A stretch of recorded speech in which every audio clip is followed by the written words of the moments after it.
Hi, my name is Diana Fernandez and I'm going to talk about cyber warfare. Cyber warfare is internet-based conflict involving politically motivated attacks on information and information systems. Cyber warfare attacks can disable official websites and networks, disrupt or disable essential services, steal or alter classified data, and cripple financial systems, among many other possibilities.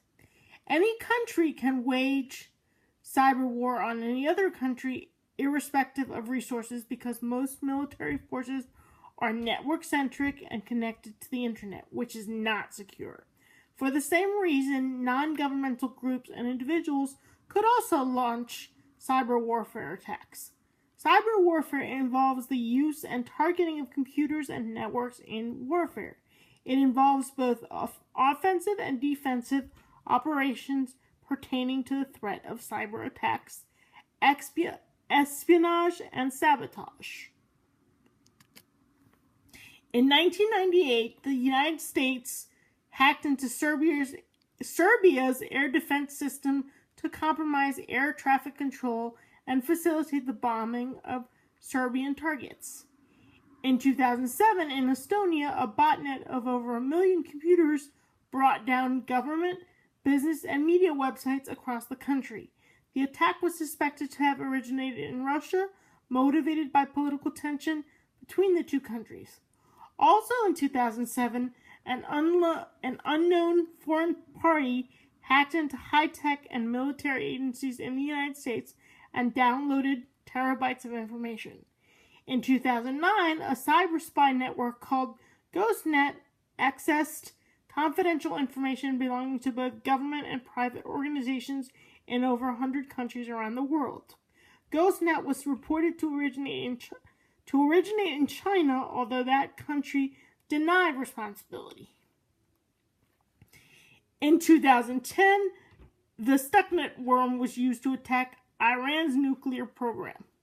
Another event from 2010 was the WikiLeaks American Embassy cables release. North Korea has also been suspecting of hacking as a way to achieve diplomatic goals, and the FBI publicly accused it of hacking Sony Pictures in 2014, exposing confidential company information. It was the hack of a Japanese company targeted by a nation state with the aim of pressuring the U.S. arm of the company over a movie. And, of course, the one that historians will be able to ignore is the 2016 U.S. election campaign being influenced by alleged hacked and leaked emails and the open speculation that there was an attempt to hack into election counting machines by a foreign power. It might be unprecedented, but this is the one that is definitely never going to go away. The most effective protection against cyber warfare attacks is securing information and networks. Security updates should be applied to all systems, including those that are not considered critical, because any vulnerable system can be co-opted and used to carry out attacks. Measures to mitigate the potential damage of an attack include comprehensive disaster recovery planning that includes provisions for extended outages. In April 2015, the U.S. Department of Defense, or the DoD, published its latest cyber strategy, which focuses on building capabilities to protect, secure, and defend its own DoD networks, systems, and information. Also to defend the nation against cyber attacks and support contingency plans. This includes being prepared to operate and continue to carry out missions in environments impacted by cyber attacks. The DoD outlines 3 cyber missions: defend DoD network systems and information, defend the United States and its interests against cyber attacks of significant consequence, and provide integrated cyber capabilities to support military operations and contingency plans. In addition, the cyber strategy emphasizes the need to build bridges to the private sector so that the best talent and technology the United States has to offer is at disposal to the Department of Defense. There are also 5 pillars. Number 1 is build and maintain ready forces and capabilities to conduct cyberspace operations. 2, defend the DoD information network, secure DoD data, and mitigate risks to DoD missions. 3, be prepared to defend the U.S. homeland and U.S. vital interests from disruptive or destructive cyber attacks of significant consequence. Build and maintain viable cyber options and plan to use these options to control conflict escalation and to shape the conflict environment at all stages. And lastly, build and maintain robust international alliances and partnerships to deter shared threats and increase international security and stability. The pillars serve as the base of the Department of Defense strategy for cyber warfare.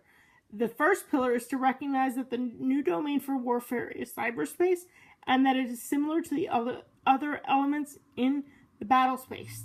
The key objectives of this pillar are to build up technical capabilities and accelerate research and development to provide the United States with a technical advantage. The second pillar is proactive defenses as opposed to passive defense.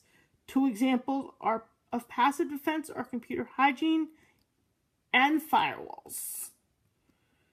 The balance of the attacks require active defense using sensors to provide a rapid response to detect and stop a cyber attack on a computer network.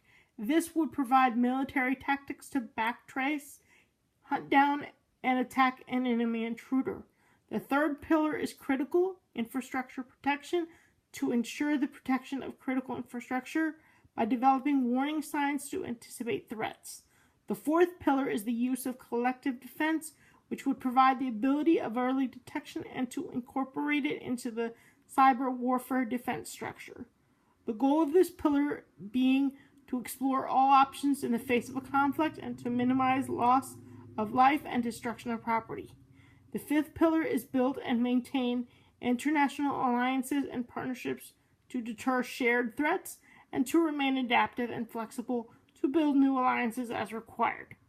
This is focused on priority regions to include the Middle East, Asia Pacific, and Europe. We know that all software and hardware is vulnerable to attacks because nothing is completely safe, no matter how good antivirus programs are. And let's not overlook the fact that these programs are also software, so we know that software will always be vulnerable. We also have ransomware, insecure passwords, and the increase of cyber theft, to include, obviously, identity theft, which is a huge problem and is even becoming bigger and bigger as technology becomes more prevalent. There will obviously be ramifications if software security is not of the higher standards, because everything we do revolves around software in some way, shape, or form, because technology doesn't function without software.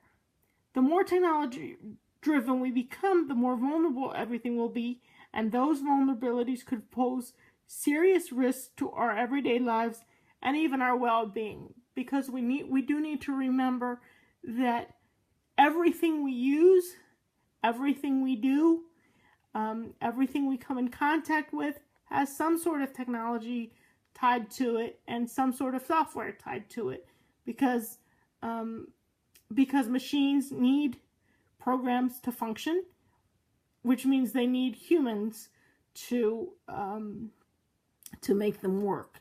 We need to remember that technology and computers and software don't work on their own. Somebody needs to tell them what to do.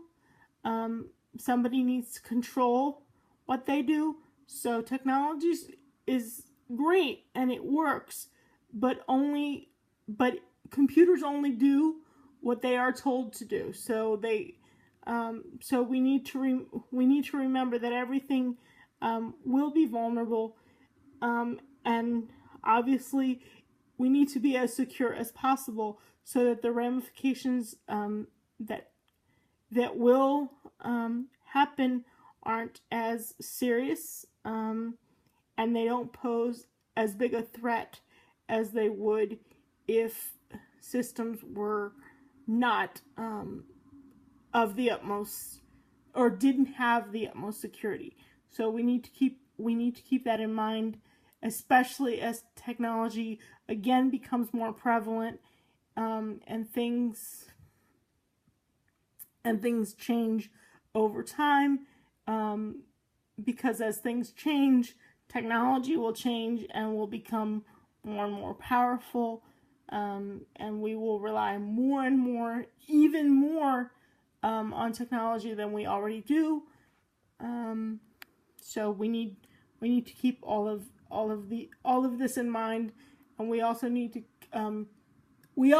keep in mind, as I've said before, that even as technology becomes more prevalent, there will also be more threats that will become prevalent too. So yes, technology will evolve, but so will threats. So we need to keep those in mind